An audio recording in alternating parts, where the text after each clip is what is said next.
Hi, I'm Brittleknee.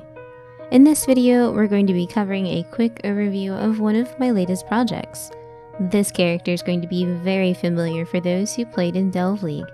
This little lady is what is known as a darkness farmer, and while the 3.5 version has been nerfed into oblivion, I believe that I may have a contender. A lot of what comes together in this build is very reminiscent of the original. We've got dual Ishimangis, Queen of the Forest, shitloads of evasion, and temp chains on blasphemy. This build, however, differs from her 3.5 version because when it comes to incoming damage, particularly from mobs, this lady gives no fucks at all. That's right, not a single one.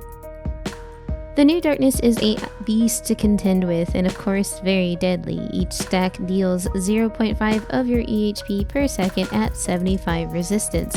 That means without any sort of mitigation or regeneration, you will die at roughly 20 stacks, which is around 5 seconds.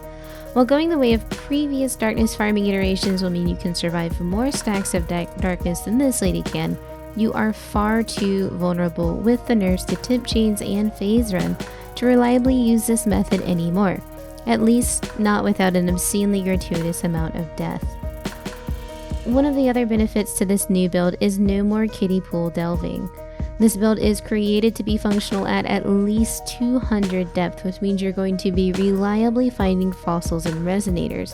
All you need to do is find a nice long pathway in a biome you prefer, and then just run. The mechanics that come together to create this new darkness farmer are quite neat, and let's go over how they all work together. The first piece of the puzzle is provided by the Legion-specific jewel Militant Faith, particular of the Venarius variety. This turns any nearby keystone into the Agnostic. The Agnostic allows you to sacrifice 20% of your mana per second to recover that much life.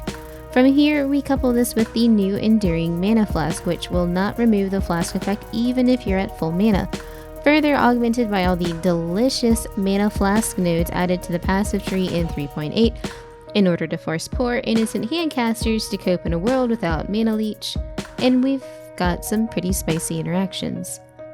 Going back to the way the new darkness behaves, it can be mitigated by mind over matter, and coincidentally we'll be going right past that node in the tree, so we'll be taking that. But wait, there's more. Now the Ascendant really shines here because we get the best of both worlds. From Pathfinder we get additional move speed while flash charge generation, and a chance not to consume any flash charges at all. And from there we'll swing over to Hierophant node as well to fatten up our overall mana pool and beef up Mind Over Matter's total mitigation. Next we pair this with running Clarity and picking up a Watcher's Eye with mana regeneration rate while affected by Clarity, and bonus points if you can find or afford one that has additional damage taken from mana while affected by Clarity as well, because this allows for even more darkness mitigation. And with the combined efforts of Essence Worm and Solstice Vigil, both Grace and Temp Chains have no mana reservation cost, allowing us to use pretty much our entire mana pool as a sponge for excess damage. And there's even more. And we cap this whole thing off by using Indigon, which not only allows you to recover 10% of your life just by hitting your mana flask in general, it allows for all of your non-instant mana recovery from flask to be recovered as life, which basically turbocharges this entire interaction. Now Phase Run got a substantial nerf from 80% reduced visibility to 50% reduced visibility, and Temp Chains has significantly less effect on rare monsters now, but remember what I said about no fucks given?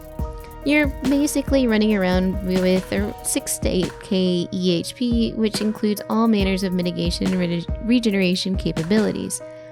So you're pretty tanky. And I often don't use the word tanky because a lot of people sort of have different inferences of what that means. But no, you can take more than a few hits with this. All of that being said, the Agnostic Enduring Mind Over Matter Indigon combination was not my idea, and I want to be clear in that regard. As far as I know, Akane on YouTube showing off his or her miner build is the first I saw of this interaction. The second I saw their video, however, I knew I wanted to breathe new life into an old favorite of mine. I've been bitching for months about missing old school fossil farming, and this honestly feels just like it. The only caveat is you occasionally have to drop a flare at your feet and run through it in order to reset your stacks of darkness, but depending on your gear this can be anywhere from 180 to 350 plus, depending on what mana flask you're using and if you do or do not have that additional Watcher's Eye mod. And I'm sure there's even more min-maxing that could be done to further this build. I just really wanted to share this with you guys right away. And on that note, that pretty much concludes this condensed build overview. Thank you so very much for your time and consideration, and I will likely be focusing on more YouTube content over the next month or so don't forget to like and subscribe. Feel free to stop by the old Twitch channel and say hi sometime. I promise I'll be glad to see you. Stay safe out there, exiles, happy delving, and see you next time.